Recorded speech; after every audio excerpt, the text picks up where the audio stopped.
Can you recount an experience of public street harassment in Northern Ireland?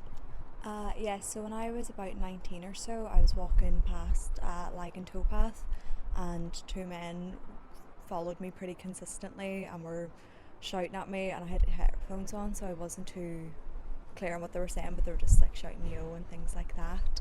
Right up until the point where I walked past like business parks and bus stops and things, and it was pretty consistent for about 20 minutes, just being followed and catcalled. It was quite intimidating. I have too many to count.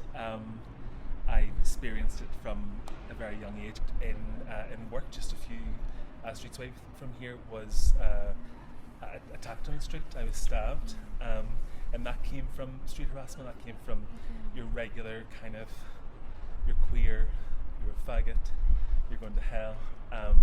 And it almost becomes, that kind of oppression almost becomes so everyday. It becomes something that you expect.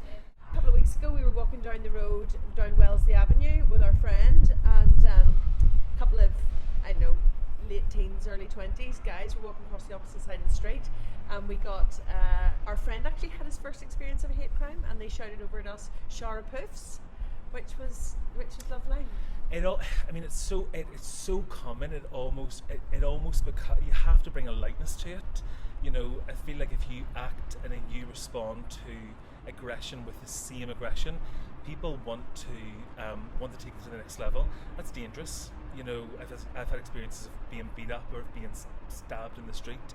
When you feel like you can fight back, I feel like when you take that sort of position as, or in their eyes, as lesser, to do that is a real kind of act of aggression in itself. What do you think needs to change in Northern Ireland?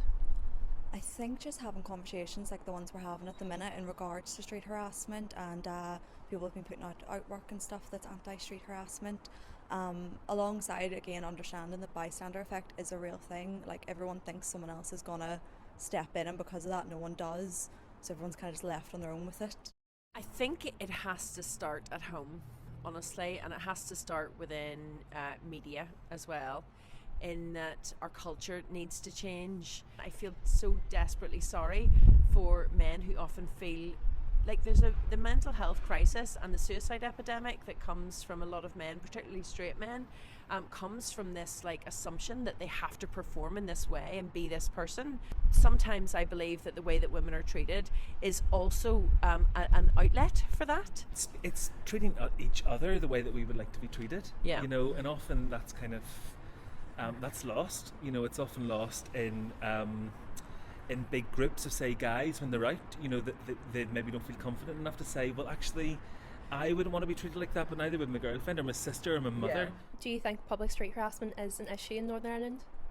Yes, I think it absolutely is an issue. I think there is a culture within the north of just people feeling comfortable shouting out of cars and things like that at people as they're going by.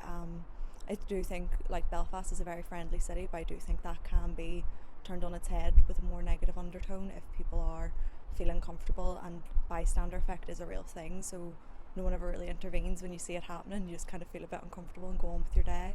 My name is Hannah Campbell, And my name is Kristen Wallace. and we are the founders of Stop Street Harassment NI.